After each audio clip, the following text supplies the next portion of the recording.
This is Newstalk ZB News. It's 6 o'clock. I'm Raylene Ramsey. The Prime Minister's wrapped up his whirlwind trip to Australia, coming home with some wins but also some disappointment. A geopolitical analyst says New Zealand is making revolutionary changes to its foreign policy.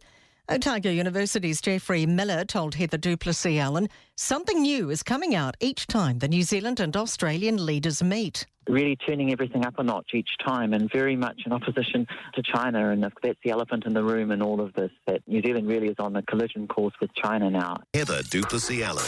New Zealand and Aussie have committed to working in lockstep like never before over security issues. Christopher Luxon and Anthony Albanese, have wrapped up their bilateral meeting in Canberra, and they've agreed to activate the alliance if either nation faces a severe cyber attack. With us now on this is international geopolitical analyst Geoffrey Miller. Hey, Geoffrey. Good evening, Heather. What do you make of the cyber attack thing? It is interesting. I mean, look, this change to New Zealand's independent foreign policy, independent foreign policy is over. Christopher Luxon called it a nonsense last night at the Lowy Institute in Sydney. But these changes are revolutionary and revolutionary at the same time. And each time these two leaders meet, we're seeing something new. And so this is what was unveiled today, and it's just really turning everything up a notch each time, and very much in opposition to China, and that's the elephant in the room in all of this, that New Zealand really is on a collision course with China now, and it's becoming clearer and clearer, Heather.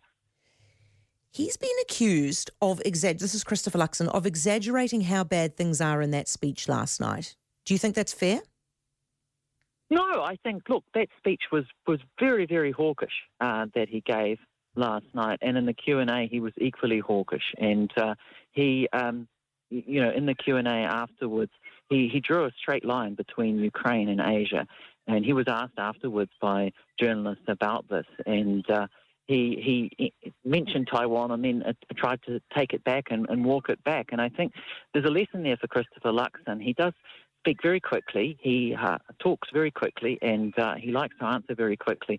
But some of these things really, really matter, and words matter hugely in diplomacy. You've got to be very, very careful with your choice of words. Beijing will be listening very closely to what he says, and you just have to be. I think you have to be a little bit more subtle here with some of these things, because there could be real consequences here for New Zealand. New Zealand's biggest trading partner is China, $38 billion worth of two-way trade, and all of that could be at stake here.